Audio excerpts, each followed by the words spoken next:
Whether you're new to pool and practicing the basics, or a more experienced player performing drills to improve your shot making and positional play, the Drill Partner is perfect for you. Yikes. Well, at least somebody's live today. Well, yeah, there ain't no more pool for today. So that's for sure. Mike, I don't know where to begin at, Mike. I don't know. Yeah, Team MIA is that's a good one. Team MIA. Yeah, it's gonna have some new call letters. We got to come up with some new taglines here, Mike. But then we say shit the bed too many times. Yeah. Josh, I feel bad piling on, but I mean, gosh darn, it's just it's really tough to watch. Listen, this is like fucking sports here, Mike. You know what I mean? So like, I think like if you're gonna be in that position, it kind of comes with the territory, for better or worse. Yeah, no, it does. Listen, we've all watched, Super Bowls where one team absolutely ran over the other, and they were the two best teams in football, right? So we've seen that before, and it's still painful to watch. No, it's brutal. As far as if the match was over today, yeah, but now you won't see AJ. You won't see him. You'll see him tomorrow, maybe once. Yeah. In a doubles match. That'll be it. Well, in the teams match, teams and double. That's all he'll be in tomorrow. But all these other guys are going to have that. But teams ain't going to count, right? Teams don't count for MVP, right? For MVP, I don't think it does. So I don't think it does, yeah.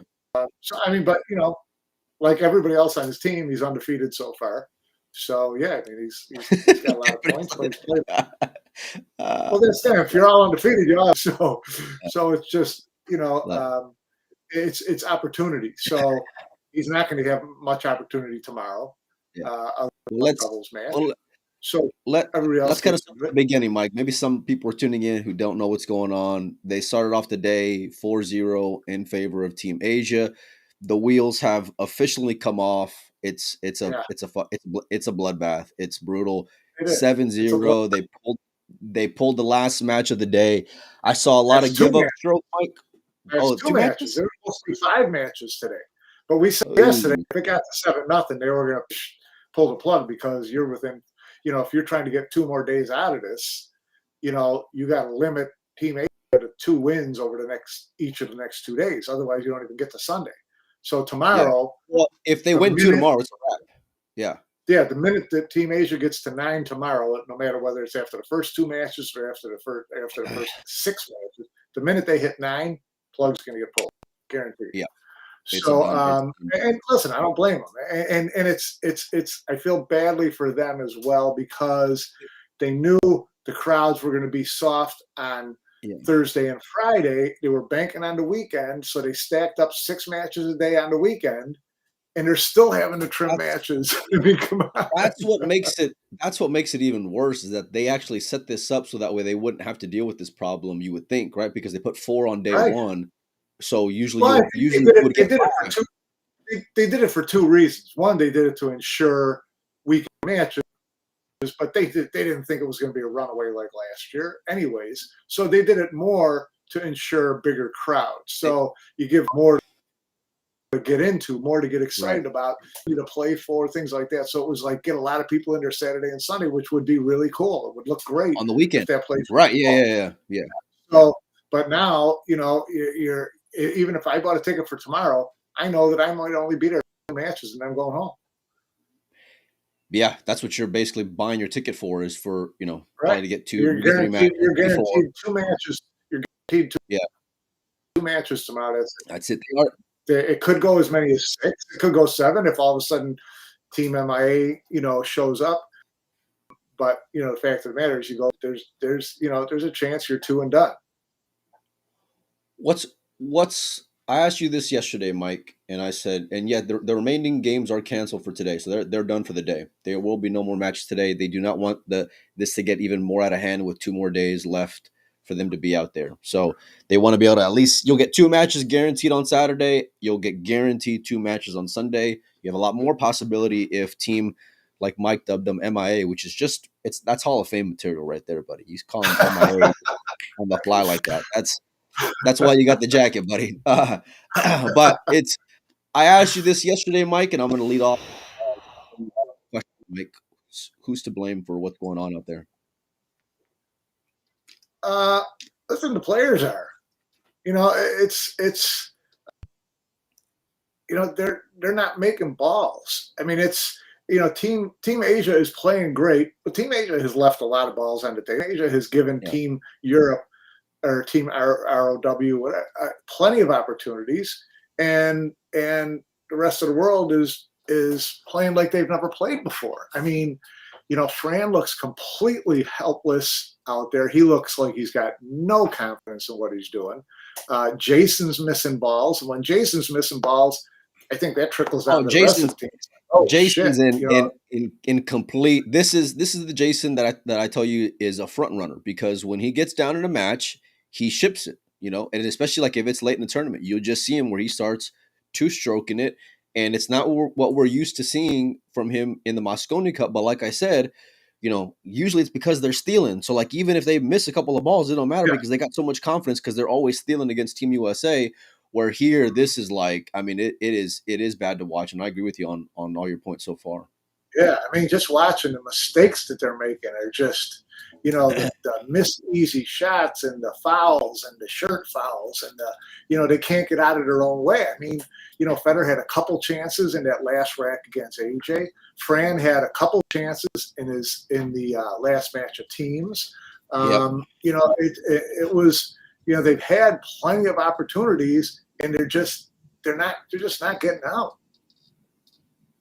They're completely shitting the bed. It doesn't look like they're playing with any kind of pride or fight whatsoever.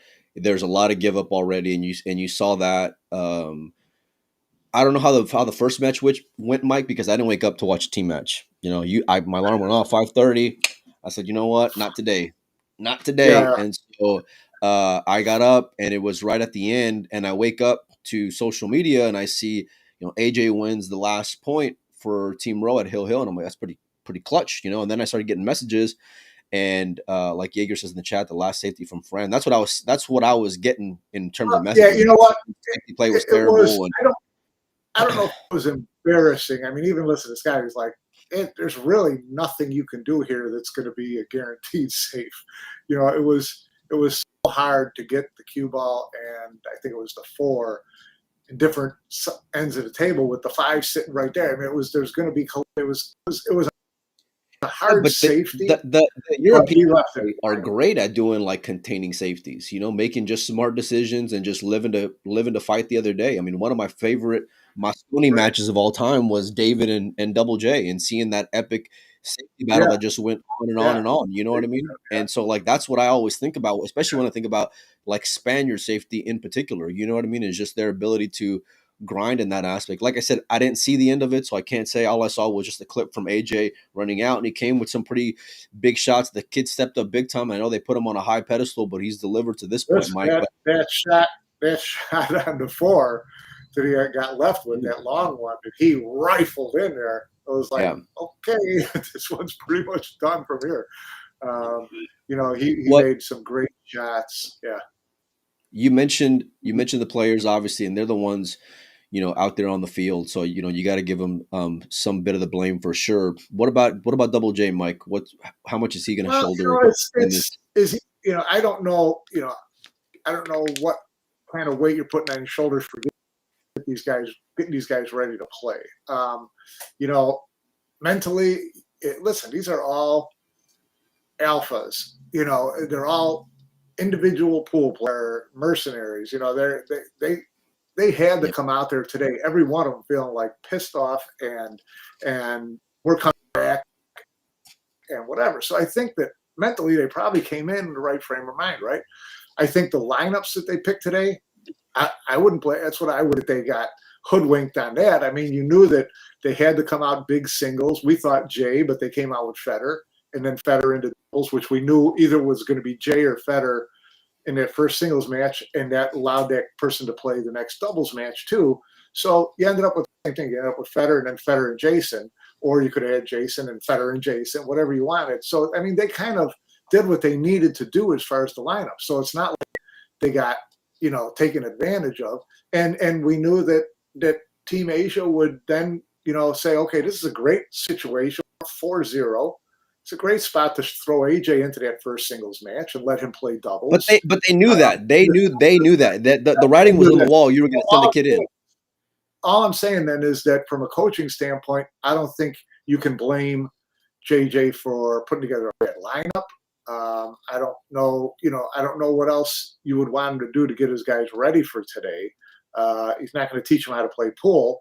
You got to get them emotionally or psychologically ready. And I don't know how much that is. I don't know, whether they need fire and brimstone or whether they need soft soaping or whatever the case is.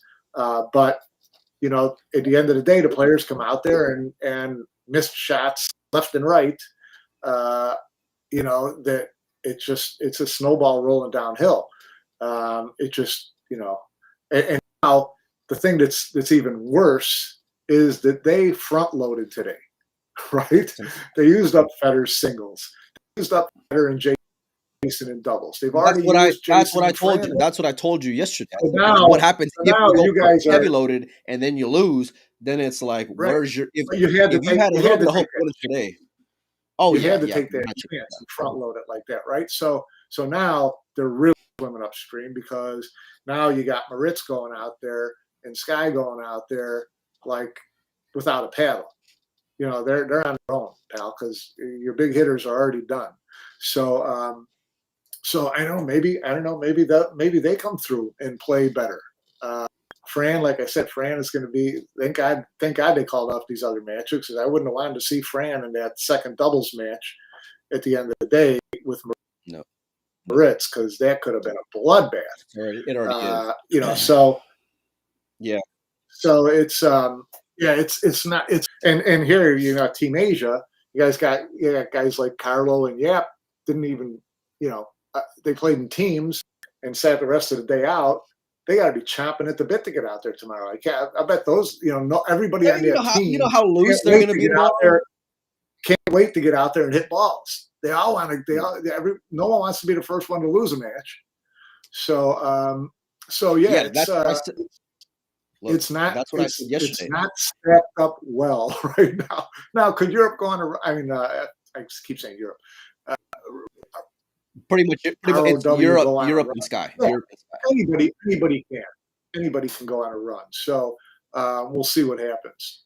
But Team Asia, man, it's a good thing the Co's are in China because this could have been bad, zero with an exclamation point.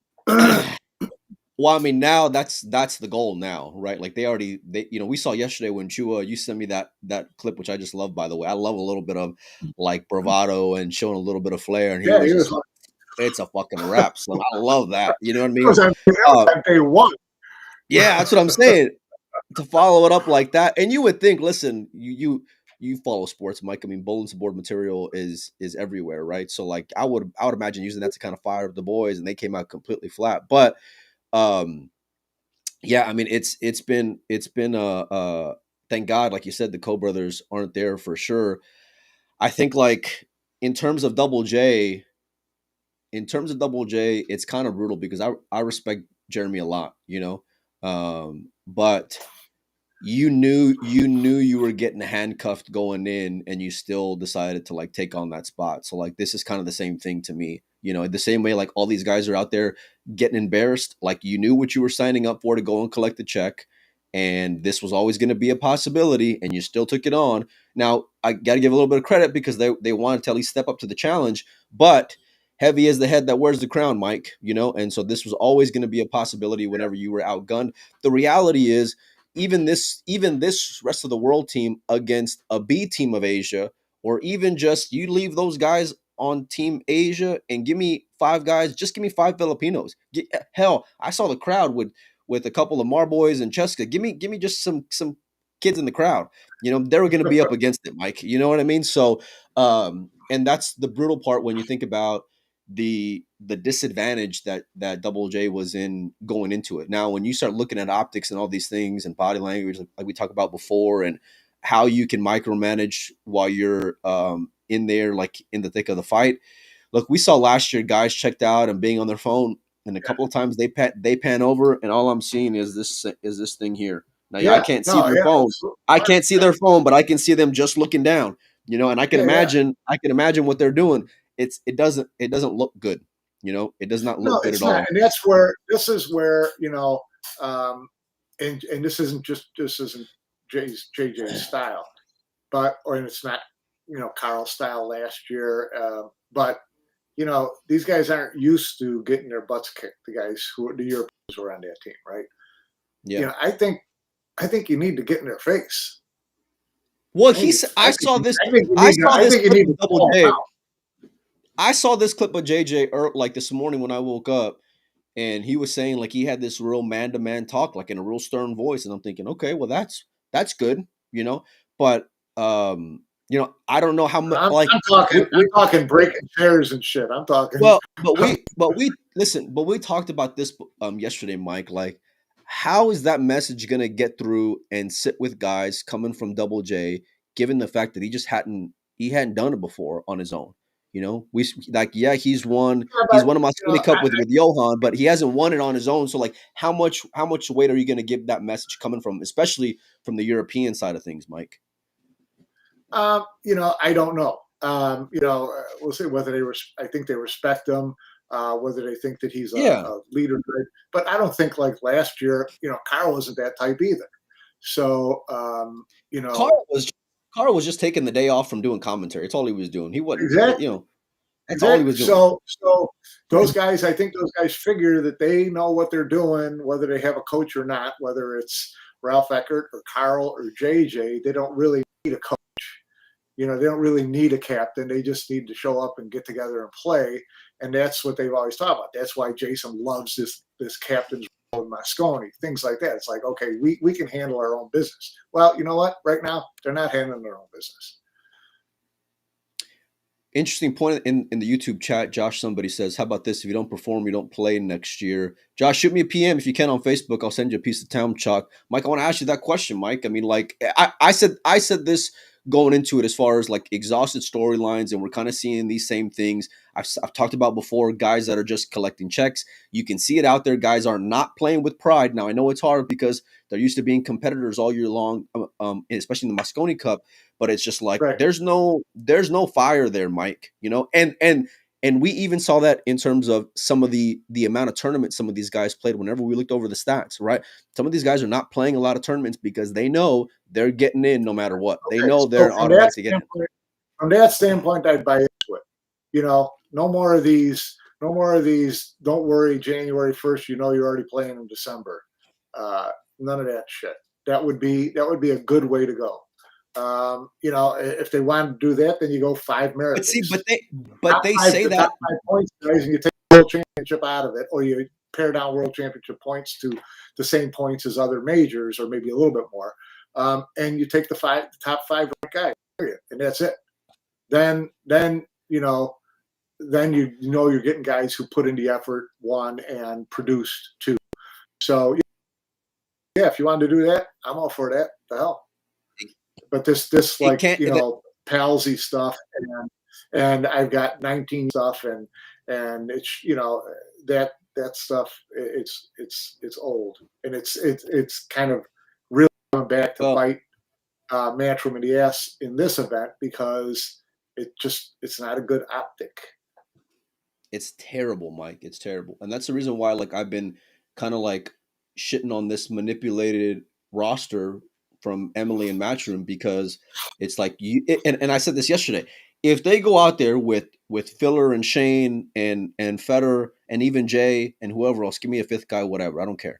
But like, if you give me the best guys and then this happens, well, that just means the Asians are too strong, and then we got to fucking pivot from there, you know. But the fact is that when you don't have the best team out there, like, everybody knows it is not the best team. I mean, you can ask all those Muppets in the commentary that are going to say otherwise, but everybody knows it is not the best team out there, you know? And so for you to go and do that, and then have it just be completely flat and effortless and whatever, and then have this kind of scoreline be uncompetitive. It's you have to shoulder the blame if you're Matchroom when it comes to this, because you completely shit the bed on all aspects here. You listen, Double J being handcuffed, him playing that role for them. Yeah, That's just you always, signed up for that part of it. It's always going to look that way from the loser standpoint, right? Asia is not. Yeah, but like we never really. Wait a second. Team Asia is not the best Team Asia it could be either, right? We admit that. Of course, we understand. Yes, right. And Matchroom tinkered with that for optics and for visibility and all that. That's working out really well for them because they put AJ Manis on there for no reason at all, and he's turning out to be the storyline. If it wasn't for AJ Manis, I don't think anybody'd be watching this at all right now at 7-0. So it's kind of a double-edged thing. I mean, you win on one side, you lose on the other side. It's kind of always going to be that way. If AJ had his best team, we wouldn't be talking about AJ Manis right now. Yeah, let me see. He says they're your leading QTech MVP award. Crazy that he was only picked for social media numbers. Well, like that is a little bit of a troll from Matchroom for sure. I mean, if you guys are checking that out on their Facebook page, but what does it say? It says let me see. It says crazy that he was only picked for social media numbers. The leading man for the QTech MVP award. So let me see if I can kind of bring it in here. My phone. That's a Matchroom post. Yeah, it's a Matchroom post. But here's the deal. That's a balls post. That's like the kid has stepped up. You can't deny that. But it doesn't change the fact that he was still picked for fucking social media. Nobody's arguing that he's stepped up and that he's the real deal. This is be great. He might be on this team for 35 years. It's posts like this are why I really don't give a fuck when it comes to shitting on like them dropping the ball. Because it's like you want to go and sing praise as far as your pick. But wait. Hold on. You want to sing praise as far as like you picking them and we knew it, right? We knew. Oh, listen, then you fucking dogged it big time when it comes to the row. You take all the bad with the good, then because there's a lot of bad here. There's a lot of ugly bad. I don't want to look. It is cringy. It's terrible. I'm not disagreeing with you at all, but give them, listen, it's their company, it's their product, it's their marketing team. Are they going to go out there and get on social media and start apologizing for Team Rest of the World? Are they going to? They're going to find the one thing that they can hang your hat on, and they're going to play it up media-wise. That's what you're supposed to do. So yes, they're going to put out an AJ Manis post and pat themselves on the back for AJ Manis. They'll let us do all the ragging on Rest of the World. But I don't think it's that. It's like, listen, this is the only positive we have coming out of this right now. This is what I'm going to ride. So yeah, I mean that's the way marketing works. You're not gonna get out there and talk about how embarrassed you are that you picked the team, that Josh Filler's not on Team Rest of the World. You expect that post coming from Matchroom? If you ran Matchroom, would you put that post out there?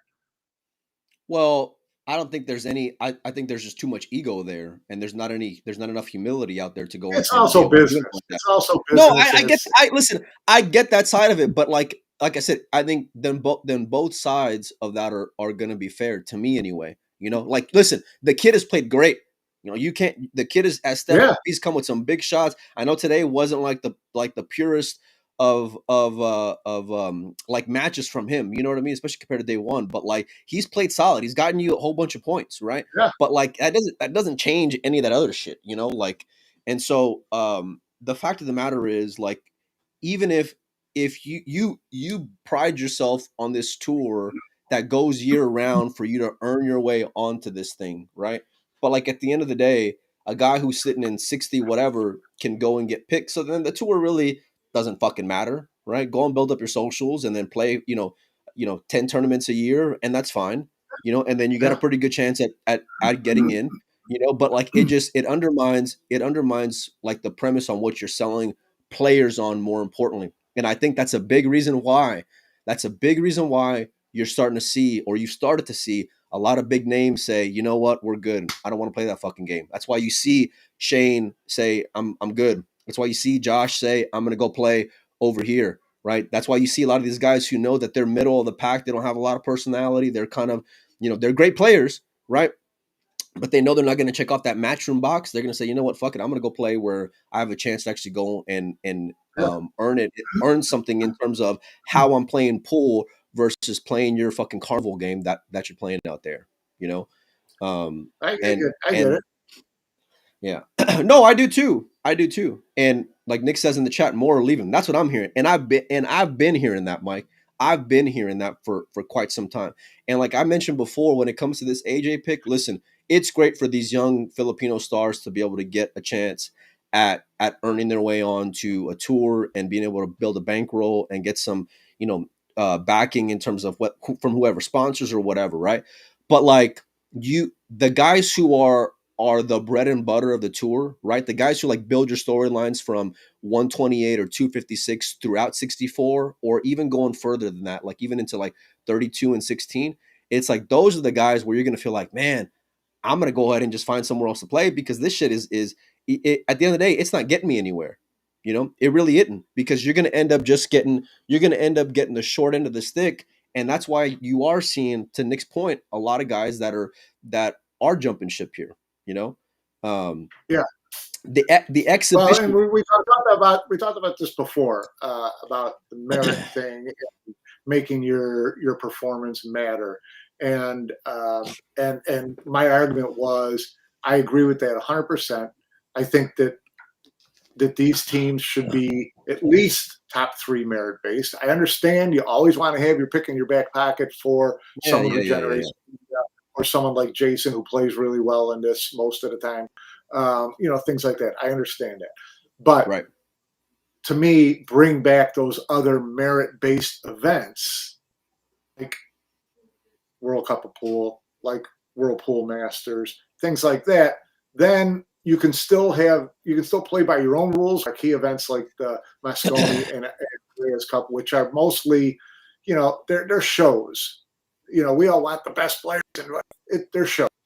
Yeah, So yeah, yeah, this yeah. is where to get their biggest audience. This is whatever. So I've never minded them kind of having a little bit of their own way here. I think they're out of control with the Reyes Cup, but you still need to find ways to make the merit worth something if you Yeah, want you some of do. these players to come back, right? So you have to give them more of those merit opportunities, because if this is your only merit opportunity and you're picking two guys and you're waiting until you know who the two guys are before you determine that it's only going to be two guys, then it's then you're playing both sides to the middle, and you just have fun on you. Yeah, well, here's the deal: is that like when you even if you rewind 2 years ago, there was already guys like we talked about before where it's like, you know what, I really don't trust them, but I really don't trust them either. Seems like they got more upside than them, but like I'm still not 100% which way I'm gonna go. At least one of them is a little bit more like black and white when it comes to things, A and little bit, so yeah. and and the problem is that after as like a unit of players, right, they've been fucked over for decades, you know what I mean, and have seen promoters come and go. And so when you start having things like that going happen, like when you're cherry picking or it's completely based off of not like, in other words, it's not based off of merit. It's like then you lose trust within the locker room, and it's so hard to build that back up with them, you know and Yeah. and then you're kind of starting from the ground up in terms of building talent and building storylines, which they needed to do anyway, in match when they did, because a lot of these guys are like aging out, you know what I mean? Those storylines have already long been played out and have been squeezing the life out of them.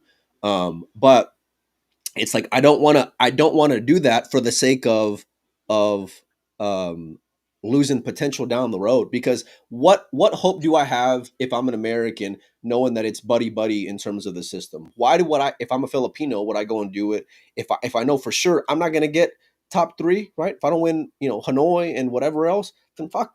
World championships are so much more important now, right? To even get an automatic. Yeah. Even a guy was in the final four in Cledio, but it's like, that if you don't get there, it's bust. There's no like hope or long shot. And even these guys, listen, we saw this with Laley years ago whenever he dipped out of Team Europe on a winning streak, Mike. And part of the reason why he left was because they handcuffed him in terms of him being able to pick Federer on his team. Yeah. And so for whatever reason, They handcuffed him to not allow him to pick Federer out on that team. So it's like that that's the way things kind of go already. And players, whether they go and say it publicly or not, they know the way that this shit rolls already as it is. So you can't play both sides here and think you're going to have this stable of talent and personalities, because you're not. You're really not, and you're going to be reaching when it comes to some of these things. And listen, while I love fans' passion online, and I love that all the Filipinos and all the Asian fans are just cheering and rooting this on, and it's great, Mike. The problem is, if you look at today, right, and even yesterday, there's nobody fucking there, and that's what's going to pay a lot of these bills. And how are you going to go and get more eyes and viewership and fans excited to go and show up if it's lopsided and uncompetitive and these fabricated storylines? If you look at everything when it comes to the fans in attendance, it's all a shot like this.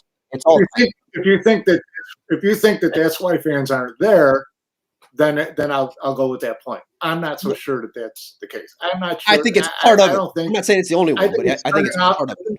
To me, it's turning out that Manila isn't the pool holy land that everybody thinks it is in terms of fan support. You don't think it's more financial than anything else, Mike? Because we've seen videos online for 20 plus years of standing room only, when you gotta step back to get out of the way for these guys to be able to play pool. So I don't think it's from a lack of passion. I think a lot of it has to do with the financial. Rooms where guys can walk in free and walk out for free. So yeah, if you wanted to do like early days Mosconi Cup and make it free, I'd still be interested to see how many people would actually show up there, because everybody in Manila says, "Oh, it's a weekday." I don't know. In the U.S., I go to stuff on weekdays all the time. Stay out till 11 o'clock at midnight. These guys might be the hardest workers in the world, because the minute you say that it's on a weekday, they're like, "Oh, we can't do that." So I don't know. Is this a great fan base or not? I guess we'll find out tomorrow. They've set it up for you to give you, potential 7 matches tomorrow on a Saturday. Show up tomorrow. If they didn't buy their tickets, I'm not buying it now. Why would I? If I'm a fan, why would I go and buy it now? I think that most I'm going to get is, number one, is two matches, and 2, it's already the least you're going to get is 2, and you could get 7, and you go watch. You go watch great pool players. You really got to be a diehard then, Mike. You really got to be a diehard. They don't have more than 1,500 diehards in the whole of Manila. If they don't, then we got to find another place for this event. Well, I would have thrown 100 at them just to get guys in, just to get the other 10 more guys in there. I'll tell you that, just to buy some tickets for some people, because this is like it doesn't look good on screen, either. No, it doesn't. It doesn't. But it took them a long time to build Mosconi Cup fan base up to the point where people were paying for tickets too. This is year 2 in Manila, but I did expect the Philippines to show out a lot more than they have, a lot more than they did last year, and a lot more than I've seen this year. I expected them, so I don't know if they're just not doing advanced marketing. Everybody says the tickets are too expensive. They had all the players were posting online 50% discounts with this URL or whatever it was. So they're trying to get people in there. So if people, are just still complaining that it's too expensive to go there, or they don't have enough time because they got to work the next day, then I think you need to find a different fan base, because these guys aren't. Excuse me. They're great online. Show up and pull money out of your pocket. I haven't seen it yet. No, and that's going to be a big part of it, Mike, for sure. And this is where, look, I said this from the beginning, that in general, it's so hard to digest pool, and everything has to be about as good as it can be, and then sport will be what it will be, but to have that happen, you have to have a decent fan base. You got to have financially to go and make sense. You got to have fucking stars too, because there's not very many of them, Mike. And I'll keep on circling back to it. It's even in the best case scenario. This is in Manila, and you got Carlo Beato, Johan Chua, and AJ Manis in there. How much more do these Filipino fans need to get off their ass and go into the stadium? Now, someone said here, the venue is a problem because it's in a tough part of town for you to get to, and traffic is just such a cluster. I'll kind of buy that. I mean, we were there last year. We saw that last year. Not a great venue, not a great spot. I get all that. So find something. Yeah, I thought they were going to be in a different space this year, because last year was not great. And I thought, well, now you got a year to get ready for a different location. They ended up in the same place. So, it's apparent that they've got to do something different next year to bring more live fans. Now, if they're really passionate fans, they're going to come whether it's lopsided or not. We know that. We've seen the Moscone Cup lopsided for 1 million a year, and they get 3,000 paying fans. Okay, so why should this be different? Josh, I got your message. I'll ship out your town truck today. I got to head out to UPS here in a little bit anyway. So, Mike, what? Oh man, this has been it's been tough. I feel like it's over before it even got started, Mike. You know what I mean? That's the part that sucks. And like we look forward to this shit all year long. You know, we look forward to these events all year long. You build the whole tour around earning a spot in invitationals, right? But like a lot of it's cherry picking, like we mentioned before. A lot of it's the same things we've seen, blowouts, blah blah blah. Mike, let me ask you this: what does what we're seeing the last 2 years with this event and the last few years in the Moscone Cup, what does it do to your enthusiasm for the Moscone Cup this year? Hasn't changed a bit. Yeah. Listen, we're on here talking about it every day everybody tunes in to watch us talk about it every day for an hour. Everybody tunes in to watch the matches so that they can say how one team is so much better than whatever. People are engaged. These events still get people engaged. So, and that's what you want. That's what you're trying to do. So, would it be better engagement if it was a close match? Yeah, but like I said, I don't care. Whether Team USA loses the next 10 years in a row, you're still, until people stop buying tickets for it, it's still an event that, that's you're going to have okay. Okay, but listen, for whatever reason, people aren't buying tickets to Reyes Cup, and what happens if you start seeing a drop in attendance for the Moscone Cup then?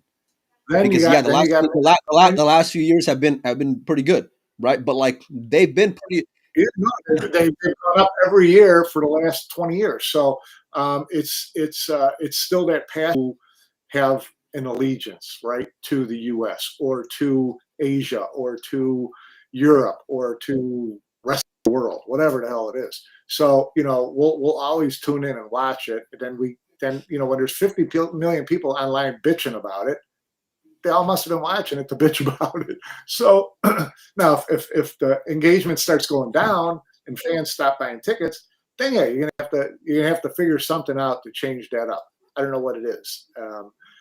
So I thought they had a pretty good formula this year with the rest of the world against Asia. I thought on paper that sounded like a really cool event, right? Because it engages the entire world for one. Yeah. It makes theoretically gives you a better pool of players to pick from 5 players for the rest of the world. And so, but it hasn't worked out.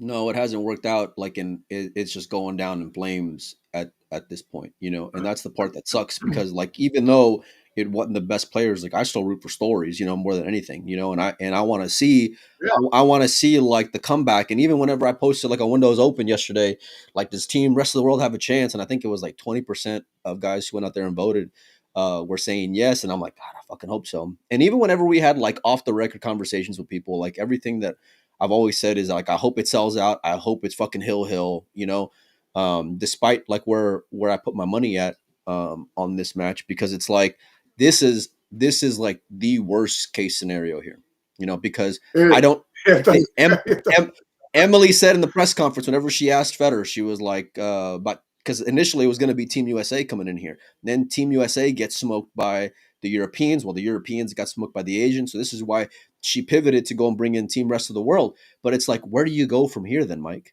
Because how are you going to be able to sell it for next year? How are you going to get fans excited to show up next year for it? Well, Team Asia's got to be the last 5 guys in the standings. What do you mean? Go to your, if your ranking is 256 players, go to the last 5 Asians. That's who's got to be Team Asia. It's the only chance they got, right?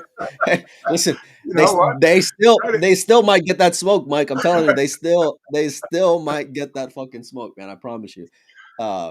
Yeah, I think like the only other thing that I can think of in my head, and this is why I felt like the transition to the rest of the world was just a year premature, in my opinion, because I would have much rather have seen the Europeans with the chip on their shoulder. But like this is a shit show. So like maybe if you actually give us the best team, maybe that'll give us hope, right? Either that or like I mentioned before, listen, I wouldn't mind seeing Team Philippines against Asia, Mike, or Team Philippines against the world, you know, Yeah, because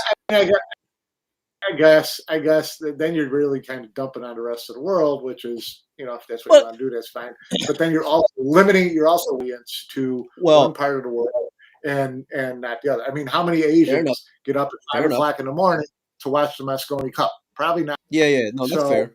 so it's that's why I thought that Look, this was a good format, because it engages the whole world into watching this one event. well, I mean, I thought theoretically it's a good idea. a byproduct of that, Mike, is that you're going to see a lot of these guys who have been your staples go and say peace, because now that they're not going to get that guaranteed money, they're not going to play that fucking game anymore with you either. I guarantee you that's what's going to happen, because a lot of the reason why a lot of these guys like playing the game, they like getting the guaranteed money. They like being able to sell sponsorship spots on their jerseys. They like knowing they're going to get that check at the end of the rainbow. And more importantly, they like their position for most of the year as it is. So if you exclude them from the party, they're going to be scorned lovers, just like Josh is, just like Albin is, just like now Shane is, all these guys, And so you're going to start seeing the like where their loyalty really stands with it, Mike. I guarantee Well, you. I don't know if I buy that 100%, because that the whole reason you play Matchroom and WNT events, shouldn't be because you want a guaranteed paycheck from Mosconi. Okay, I mean that should be a byproduct of your playing those events. So the main thing is Matchroom WNT's got to work on creating more events or bigger events, so that whether there's a Mosconi and a Reyes or not, players are playing your event. I mean, they're all playing a WPA event. There's nothing at the end of that rainbow. There's no WPA Reyes Cup. There's no WPA Mosconi Cup. Whatever. You're just playing the events because the events are great and they Well, have good prize when money. I And if you keep having big events with big prize money, the guys are going to play in them. when I talked to Vincent, they mentioned like an end of the year ending in out there in Jacksonville. So that was something that they are focused on for like on the horizon with those Aspirational, but it's not. It might be something that'll be and kind of fun I'm to not have. saying it'll listen. That's Nobody not the reason that Shane's going to be playing in Bali, and Shane's isn't going to be because of the Predator event at the end of the year. No, I know that. Listen, nobody does these end of the year events like Matchroom, but like, listen, you can't deny the fact that like it went like this for a while, right, and gave us a lot of hope, and now it's going down fast and in flames, and so you can't deny that part of it either. So you can't keep on sticking with this same like big chested attitude with it while still like everybody in the world is seeing what's going on here, and it's not good. And so then it's going to have a trickle down effect, I feel like, for the Mosconi Cup, because I'm curious to see how much fans are going to be showing up when they like how much more are you going to be interested in the sport or the passion side of it, seeing like Federer and Shaw play together or Shaw and Sky play together. Are you going to have that same like feel as a fan going into December? Because I'm not so sure, Mike. Yeah, no, I would. I mean, if I was hardcore, Western pool fan, I want to see my team beat the shit out of Asia. I want to see the big upset. I want to see the storming the arena. I want to see that. And then 3-4 weeks later, yeah, I'll root for Federer to beat Federer to beat Jason's head in. I can do that. It's not that big a stretch. I think they're doing like a lot of good things in terms of like social media, like more than any event in any year. Like you're seeing like real time stuff. You're seeing reactions and shares Yeah, and big numbers and right. pushing storylines and all these things, and it's awesome. From the Matchroom side of things in that aspect. But like when and like I mentioned before, when you lose out on the potential of what it could be, and then it ends up as flat as this is where like it's listen, you really got to do some soul searching here, I've never been a fan of being one of these guys tell anybody how to do their jobs, because they're in the position and they built it to because of decisions that they've made, right? But at the end of the day, you have to be able to pivot a little bit whenever you start seeing shit, and This just did not work out by any means. It like when you start hearing Carl and Scott in the commentary booth saying like this is a bit embarrassing, then that's when you know like, oh man, if they're saying it, right, and they're the Muppets, then imagine what the rest of the world is thinking when they're seeing this shit too, Mike. It's all in our chat right here. Well, yeah. Do you have any? Let me ask you this, Mike. Do you have any hope for tomorrow at all? Hope for what? Do we get to Sunday? Well, we're gonna get to Sunday for sure. I can guarantee that. I would guess I would say I put it this way: what do you think there is, and how many matches we get tomorrow? Knowing that they'll pull the plug when Asia gets 2. Yeah. So if Asia gets 9, they pull the plug. Potential 7 matches tomorrow, or no, potential 8 matches tomorrow, because they're adding 3. 2 on from today. 3. The over/under is 3 total matches tomorrow. I'll 3. take the over. Yeah. You'll take the over? Yeah. And you snap calling me gets me fucking nervous here, buddy. What the hell? Listen. I'm not gonna knit up on you. I'm gonna take the action here. Okay, throw the challenge out there if you don't want the snap call. 3 is a push, by the way. Okay, so just so you know, 3 is a push.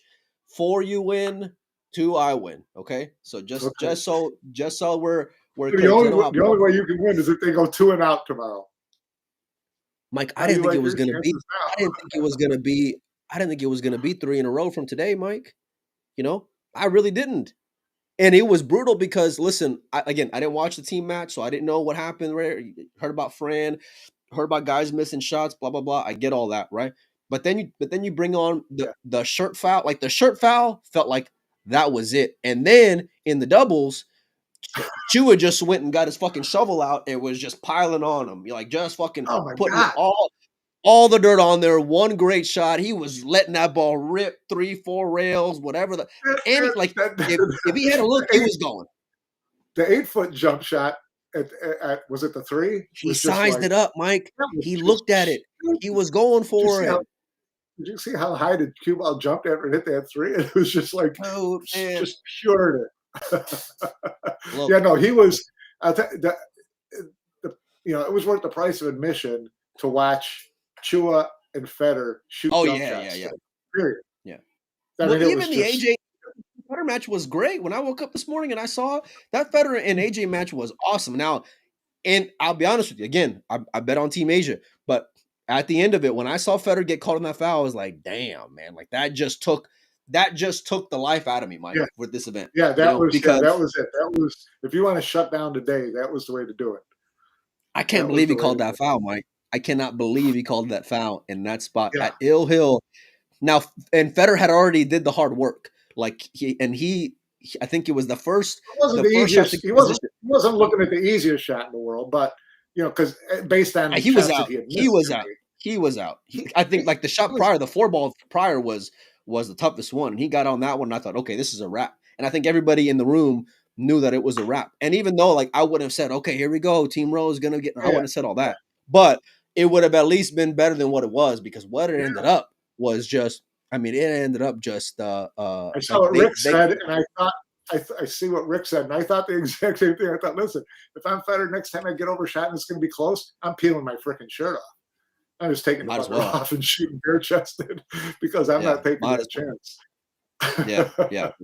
Well, and let me tell you, if you're playing shirts versus skins, Team Rowe's got a pretty good chance, because I hear Sky might be the best like no shirt player on the planet is what I'm hearing. So now if you're playing like sandals versus shoes, then I might take the Philippines again. Team Rowe, shirtless Team Rowe would shark the shit out of Team Asia.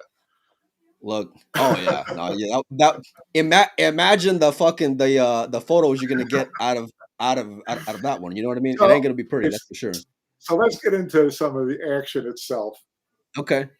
Does it drive you nuts? Well, it was Fran, but I mean, how many guys does it take to run up to a table and tell someone what shot to take?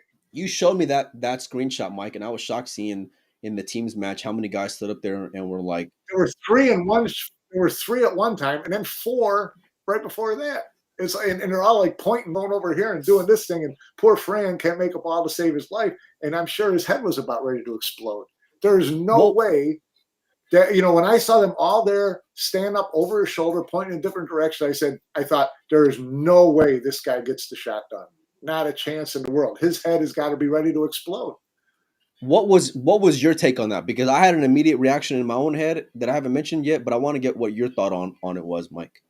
Besides the fact that you thought he was going to go and dog it or miss it, whatever. Well, yeah, I mean, you're just throwing too much into the guy's head who's already on tilt. Now, the one thing that I did think through was, Fran knew he was on tilt. Fran knew he wasn't playing well. Maybe Fran really kind of wanted them to come out there, but pick one guy or something. This 3 guys coming out there and having a conference and calling someone else in a Zoom call and Johan or whoever and talk about how to take the shot. It's like, geez, you talk about paralysis by analysis. Man, you guys killed the guy. He had no chance of making that shot. No chance. Brandon, shoot me a PM. I'll send you a piece of Town Talk for that little nugget there in the chat. Mike, let me tell you something. When I saw that photo that you sent me, because like I mentioned a bunch of times, I didn't see the team's match. My first thought is, man, if you're Double J, you're yeah, like all that falls to me on Double J, because that's where you have to manage the team. And I don't care, even if Fran said, hey, I want everyone's input one after another. Don't give them what they want, right? You're the fucking leader. You're the manager. You got to go and handle that shit, because you can't go and overwhelm that guy like that, especially knowing the fact that he struggled already yesterday. So chances are he's not feeling the most confident, even though, like, listen, he's got experience and all these things. But it's like you have to be able to have your finger on that pulse as far as how the dude's feeling. I think that part of, like I said, falls on there. Darren in the chat says they're all playing bad. Row have been average and leading 7-0. Yeah, I mean, it's crazy. Edwin, we have not treated Jason Shaw like a pool god who doesn't deserve who deserved to be there. We have all questioned, you can't deny his Mosconi Cup successes, though. That's the other thing. Like when it comes to year of the tournaments, yes, he's 11-1 in his last 12 singles matches in Mosconi. So that's why he's on the team, regardless of merit. And like I said too, I will defend that. That Matchroom, the promoter, should absolutely have one pick in its pocket for that they want in there, whether for ability or for and Jay's always going to be that guy for the foreseeable future. But we all know Jason's not up there when it comes to merit. Let me ask you this, Mike, and I don't know if I text you this or not. I know I texted somebody this yesterday, but have the Europeans been that good, or have the Americans just been that bad after seeing this? Like, what is your thought on that? I think the Europeans are to Americans what the Asians are to the Europeans. It's levels. We're at this level. They're at this level. The Asians are at that level. It's just, I'm going to take you up on that, Darren. Why, people were like,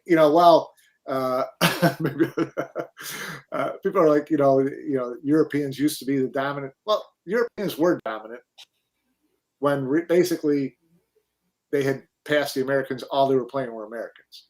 All those years of European dominance there were like 5 a tournament, and 4 of them were Filipinos. Yeah. Right. So now that it's become a world game and the Asians are all showing up, we're seeing on a daily basis what everybody has known for all those years is that's where the best pool in the world is.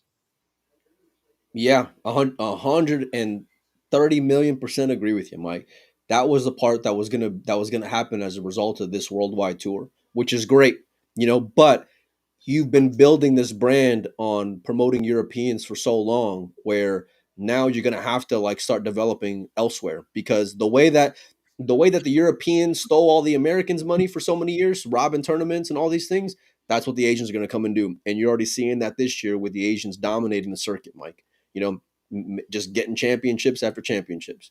And so when that starts happening, and you're already seeing that with the Americans, right, where the Americans don't want to travel. You know why? Because they don't stand a chance, and they know they don't stand a chance, and so that's why they just stay playing. That's the reason why They just play the minimum to get in. They're just playing more regional tournaments than ever before, right? Because and I get it from a bottom line standpoint, it makes perfect sense. From You know, feed the family, yeah, from the feed the family yeah, standpoint. yeah, yeah. So, but that you're gonna have that as well when it comes to the Europeans, and I think you already saw that with a lot of there was a lot more guys who wanted to go play the World 8-Ball Championship than were out there in Hanoi. I promise you that, Mike, Yeah, I've heard there was a lot of Mosconi Cup type players and mainstays on Mosconi Cup that were trying to get wild cards for playing the World 8-Ball. You know, of and course. so I you know, mean, so look at the what? prize money difference between the two. It was ridiculous.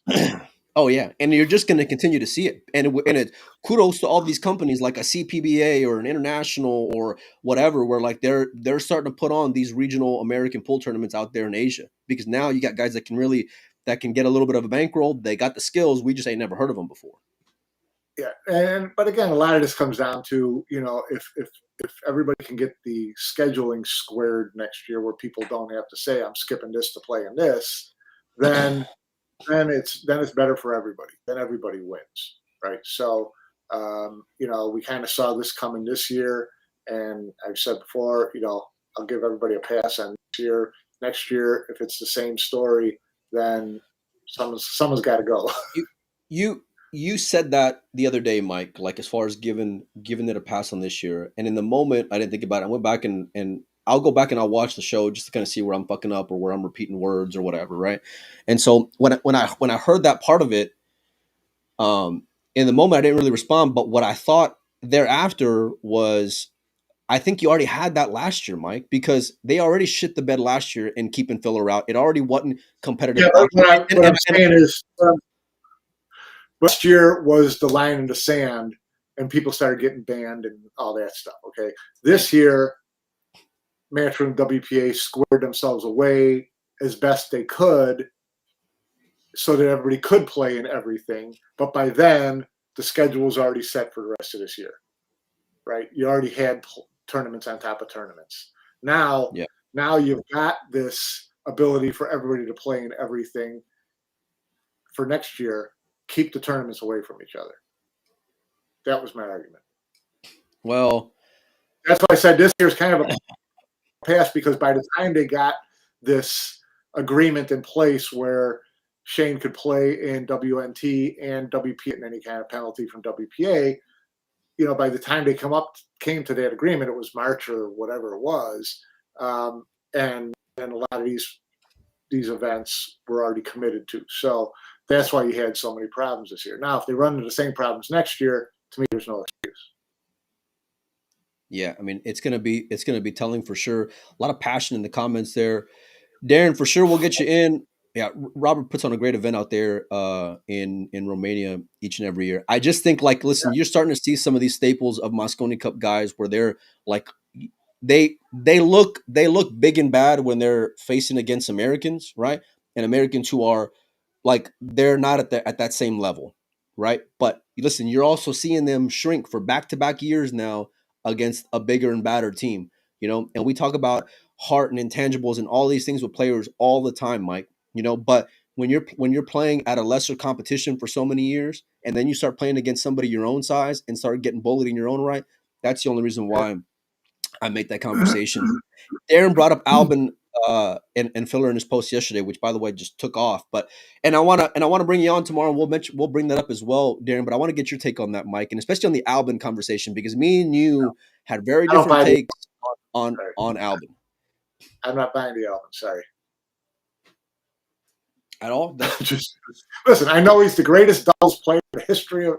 You can't keep arguing these things back and forth and play both sides to the middle of good old boy network and this guy played great for 2018 and 2019 and 2020. And come on, the game moves on. The people move on. Players. We're going to just keep putting Albin on until he can't make a ball anymore. And then we'll say finally, okay. Everybody kind of goes through their turns, goes through their phases. Take today's players who are playing great and make them this on this platform. I mean, if we were going by that, team rest of the world should have been Carl and Jason, Albin, and Filler. Okay, just do that, because I mean that's what Team USA did for a million years. It was all these guys based on past performances. And after a while, it got old, it got tired, they didn't perform, and in the meantime, you missed 5 or 6 years of guys who were coming up who never got the chance because it was the same old, and everybody bitched about the same old every year. Well, so then Mantra went and made it merit based, and now everybody wants the same old. So I just, Albin just won the world. Albin, I'm glad Albin won the world 8-ball. I love Albin, but for 9-ball and his performance and the WNT of the last 2 years and whatever, no, I'm not putting him on this team. The only thing that I would say, Mike, is that the same way you have this small pool of exception players, right? Like Jay is, and like you're seeing like Fran is now, I would include him in that same mix, because the last time I saw Albin on that stage, he was still pretty rock solid. I would still put weight on what he's accomplishing today. Now I know the last time we saw him on WNT was he's losing great, to. and he would probably do fine. He's great, and he would probably do fine in that. But Albin is a top 5 player on the planet. I don't know what planet that fucking is. So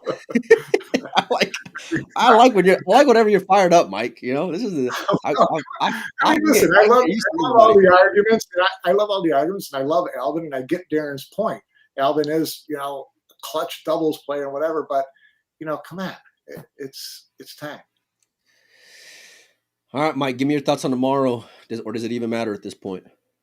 Well, if Albin was there tomorrow, they would win all the doubles matches, and then it would be a title race. I love Mike. Send me your shipping information. I'm going to send you a piece of town chalk for that wonderful troll commentary. How am I going to do with a piece of chalk? What am I going to do with a piece of chalk? No, I think I hope they go out there and show some fight. I think it's already too little, too late.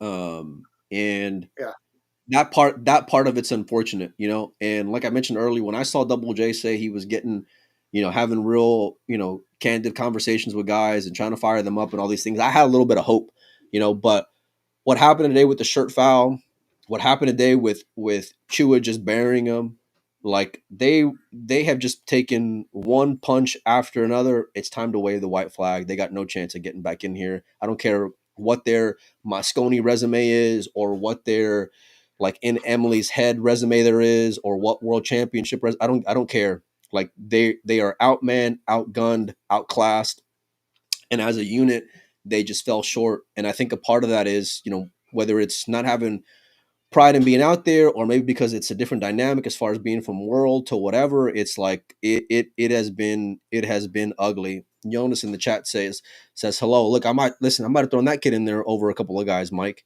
I'd love to see Jonas in there playing. He will be in the next couple of years, whether it's Mosconi or whether it's Reyes. There's no doubt about it. And that's why I love seeing these young players get a chance and get in there. And if they earn it on merit, then give them the freaking chance. Don't go pass it off to someone who was great 10 years ago, or who you love as your buddy, we know how a lot of these guys get on these teams. It's been that way over the years. So I hate to see someone like Jonas. I hate to see a couple of years go, but he should be playing and he's not. So I want to make sure, I'm more interested in making sure that guys like that, who are busting their ass and winning tournaments and climbing and right up there in the top 3 or 4 guys, they don't get passed over. Give them their chance. They've earned it. Well, here's the deal. You would be able to see more of what his potential is if you had World Cup of Pool, right? Because he would be on that team in Spain. I don't care how great David and Fran are. He would be on that team given the year that he's had. So we're missing out on opportunities to go and see more of them because of the lack of invitationals. Marv says we're a bunch of crybabies, Mike, and that AJ is delivering. Well, yeah, there ain't no doubt. I'm for sure. I've been a crybaby for 39 years. Obviously, he's late to the show, but that's okay. Yeah. I'm all good with people calling us out. Yeah. Listen, I thought it would be more fun. I look forward to this all year long. I think like the ego of it all has to get out in order to at least have something that on paper is going to be more competitive, you know. And at this point, for whatever happened, I think like at the end of the day, if it's going to come down to leadership, Mike, for whatever reason, whether on the team or the promoter or whatever, you know, because the whole process has just completely shit the bed on what this event could be, and especially considering the fact that for so many years we were looking forward to it, or at least I was anyway, you know.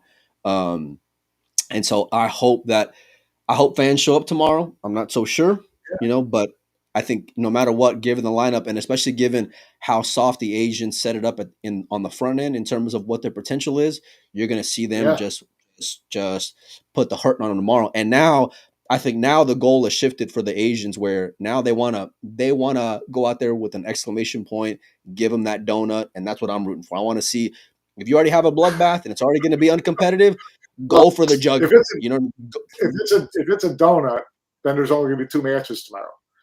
Because you're going to start with yeah. Well, then I don't care. I'm going to win some money, and then I'm more importantly, I'm going to get a dinner from Uncle Mike. So I'm good with that. I'm perfectly good with 2 matches for tomorrow. Yeah. So you got Wong starting out against Sky in singles. Have they put out? And then you've got put out the roster. Last 2 matches from today. They got to be the first 2 for tomorrow, right? Oh, that's right. Excuse me. I'm sorry. Yeah. So you got Wong against Sky in singles, and then you've got Yap and Beato against Fran and Moritz. Ooh, that one could get ugly. We got to pray, Mike. We got to pray. All right, Mike, I'm off to the gym. I'm taking Madeline for a swim. I'm going to go for a run. You guys enjoy the rest of your afternoon. Thanks, everybody, for hanging out with us. Yeah, Mike, are you around? Tune in tomorrow because we're going to have Darren on here, and he's going to come after me about going after Alvin. And by the way, Darren, I never heard Alvin is washed up. I still think Alvin's a great player. I just don't think that save it for tomorrow's show, will you? Okay, because I'm gonna have Hall of Famer versus Hall of Famer here on the show, and that's what I want to see. Spicy, man. Darren's going to get spicy. You know, yeah, that's what I want to see. And you know what? By the way, next week I got Alvin coming on to the show for next week as well. So make sure and stay tuned for that. Okay, anyhow, go enjoy the rest of the afternoon. Oh, Mike, I'll listen. I'll fly you in if I have to get you on the goddamn show. Anyway, you guys enjoy the rest of the day. We'll see all you guys.